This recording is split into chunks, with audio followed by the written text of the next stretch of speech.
नमस्कार, शुभ सकाळ. भोजन भ्रमंतीमध्ये तुमचं स्वागत आहे. आज आपण बनवणार आहोत कच्च्या टोमॅटोची भाजी किंवा चटणी म्हणू शकतात तुम्ही. चवीला खूप अप्रतिम लागते ही चटणी. त्यासाठी आपल्याला लागणार आहे साहित्य: तेल, मीठ, थोडेसे कच्चे शेंगदाणे, कच्चे टमाटर, हळद, जिरं, मोहरी, कोथिंबीर, हिरवी मिरची आणि लसूण. एवढ्या साहित्यात आपण टोमॅटोची चटणी तयार करणार आहोत. टोमॅटो आपल्याला स्वच्छ धुवून घ्यायचे आणि कट करून घ्यायचे. कोथिंबीर कट करायची आहे आणि मिरची आणि लसूण मिक्सरला बारीक करून घ्यायचं आहे किंवा कट करायचं आहे. तुम्हाला जसं लागेल तसं तुम्ही टाकू शकतात. तर मी कट करून घेतलेला आहे सगळ्या वस्तू. तुम्ही मिक्सरला पेस्ट केली तरी चालते. मी कढई गरम करायला ठेवलेली आहे. त्यामध्ये आपल्याला तेल टाकून घ्यायचं आहे. तेल गरम झालं की मोहरीची फोडणी करायची आहे आपल्याला. मोहरी तडतडायला लागली की त्यात टाकायचं आहे जिरं. मोहरी तडतडली की त्याच्यामध्ये मिरची आणि लसूण टाकायचं आहे. ते छान परतलं गेलं की त्याच्यामध्ये थोडंसं मीठ टाकायचं आहे, म्हणजे मिरची दाताखाली आली तरी ती तिखट लागत नाही, तिचा तिखटपणा कमी होऊन जातो.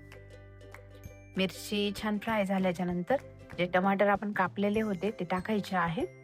त्याच्यावर टाकायची थोडीशी हळद पावडर आणि हे सगळं मिक्स करून घ्यायचं आहे.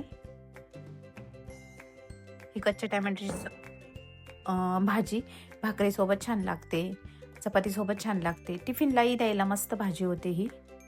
सगळं मिक्स करून आणि याला 5 मिनिटासाठी मी झाकण ठेवून वाफवून घेतलेला आहे. आणि परत आपल्याला हलवून घ्यायची आहे ती भाजी. परत झाकण ठेवून अजून 2-3 मिनिटं आपल्याला वाफ आणून घ्यायची आहे. बघू शकता किती छान दिसते भाजी. चवीला पण खूप छान लागते ही भाजी. चांगली मिक्स करून घ्यायची आहे.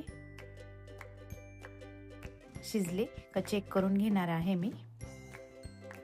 आणि जे शेंगदाणे घेतलेले होते आपण ते थोडे मिक्सरला असे आदरवदर बारीक करून घेतलेले आहेत. ते पण आपण टाकून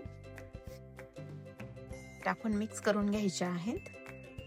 आणि वरून मस्त हिरवीगार कोथिंबीर आणि थोडंसं मीठ घालायचं आहे. याच्यात आपण मिरचीमध्ये मीठ घातलं होतं, आता परत थोडंसं मीठ घालायचं आहे. तर आपली भाजी तयार झालेली आहे. या पद्धतीने टोमॅटोची चटणी तुम्ही पण करून बघा. तुम्हाला जर माझे व्हिडिओ आवडत असतील तर लाईक करा, शेअर करा, सबस्क्राईब करा. चला तर मग अशाच नवीन व्हिडिओमध्ये भेटू.